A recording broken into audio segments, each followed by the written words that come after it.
Assalamualaikum warahmatullahi wabarakatuh. Perkenalkan kami dari kelompok 7 yang beranggotakan saya sendiri Dina Sintari NIM 411903, rekan saya Diaksa Rizky Wijaya NIM 411909 dan Weni Ida Kusnaini 411915.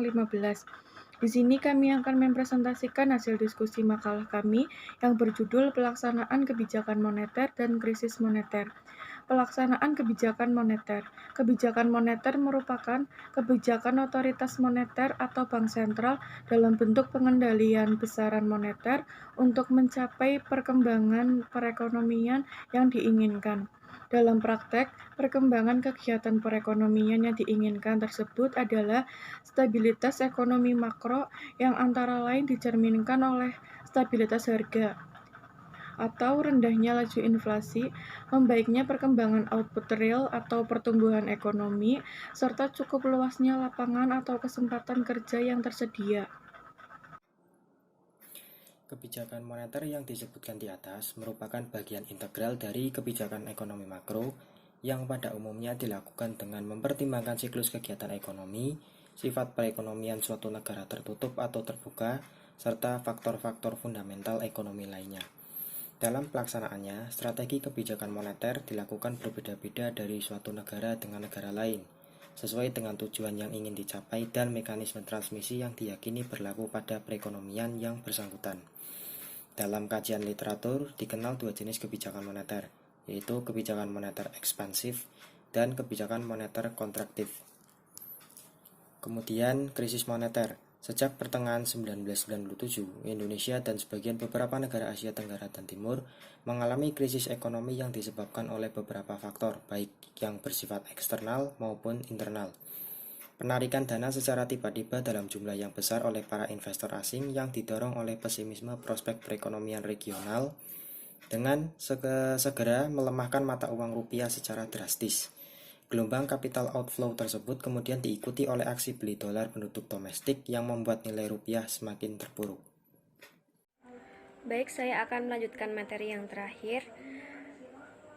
Bila dicermati, krisis ekonomi yang melanda Indonesia juga belahan dunia lain sesungguhnya dipicu oleh dua sebab utama yang semuanya terkait dengan masalah uang. Yang pertama, persoalan mata uang, di mana nilai mata uang suatu negara saat ini pasti terikat dengan mata uang negara lain, misalnya rupiah terhadap dolar Amerika Serikat. Tidak pada dirinya sendiri demikian sehingga nilainya tidak pernah stabil karena bila nilai mata uang tertentu bergejolak, pasti akan mempengaruhi kestabilan mata uang tersebut. Yang kedua, ada kenyataan bahwa uang tidak lagi dijadikan sebagai alat tukar saja, tapi juga sebagai komoditi yang diperdagangkan dalam bursa valuta asing dan ditarik keuntungan atau interest alias bunga atau riba dari setiap transaksi peminjaman atau penyimpanan uang. Selanjutnya ada penyebab dan alternatif manajemen moneter. Yang pertama, dampak negatif suku bunga dalam manajemen moneter. Manajemen yang berdasarkan suku bunga berpengaruh terhadap penemuan kebutuhan pokok dan pemerataan distribusi pendapatan karena penyaluran pinjaman dengan suku bunga yang ditentukan berdasarkan kemampuan peminjam memberikan jaminan kredit guna mengcover pinjaman yang diberikan dan kecukupan arus kas untuk memenuhi kewajiban tersebut. Akhirnya dapat diabaikan bahwa usaha-usaha membantu komponen-komponen permintaan uang atau manajemen moneter melalui suku bunga cenderung memperkecil permintaan uang untuk kegiatan-kegiatan pemenuhan kebutuhan pokok dan investasi yang produktif dan cenderung memperbesar permintaan uang untuk kegiatan-kegiatan non-produktif dan spekulatif yang pada akhirnya terjadi kegagalan. Yang kedua ada permintaan uang. Dalam sistem ini dialokasikan permintaan uang dengan syarat hanya untuk proyek-proyek yang bermanfaat dan hanya kepada debitur yang mampu mengelola proyek secara efisien. Dengan persyaratan seperti itu diharapkan dapat meminimalisasi permintaan uang untuk penggunaan yang tidak berguna, non-produktif dan spekulatif. Yang ketiga ada uang beredar. Ketika money demand selalu menjaga dan kesejahteraan masyarakat dan pembangunan diharapkan permintaan uang akan stabil.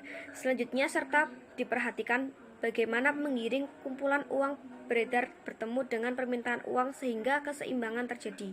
Di dalam mencapai pertumbuhan pasokan uang yang sesuai target, diperlukan instrumen-instrumen yang digunakan oleh bank sentral untuk menciptakan keselarasan antara pertumbuhan pasokan uang yang ditargetkan dan aktual terjadi. Yang keempat, ada instrumen-instrumen moneter. Instrumen keuangan yang dikenal menurut ekonomi Islam adalah dalam bentuk kontrol kuantitatif pada penyaluran kredit dan instrumen yang dapat menjamin alokasi kredit dapat berlangsung dengan baik. Pada sektor-sektor yang bermanfaat dan produktif, instrumen juga cukup berarti dalam mempengaruhi cadangan dari bank komersial adalah kewenangan bank sentral untuk dapat memindahkan giro pemerintah yang ada pada bank sentral dari bank komersial.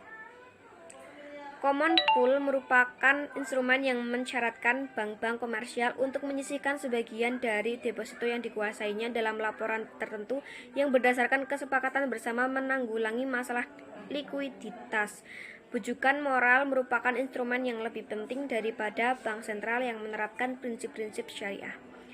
Sekian presentasi dari kelompok kami, kurang lebihnya mohon dimaafkan. Wassalamualaikum warahmatullahi wabarakatuh.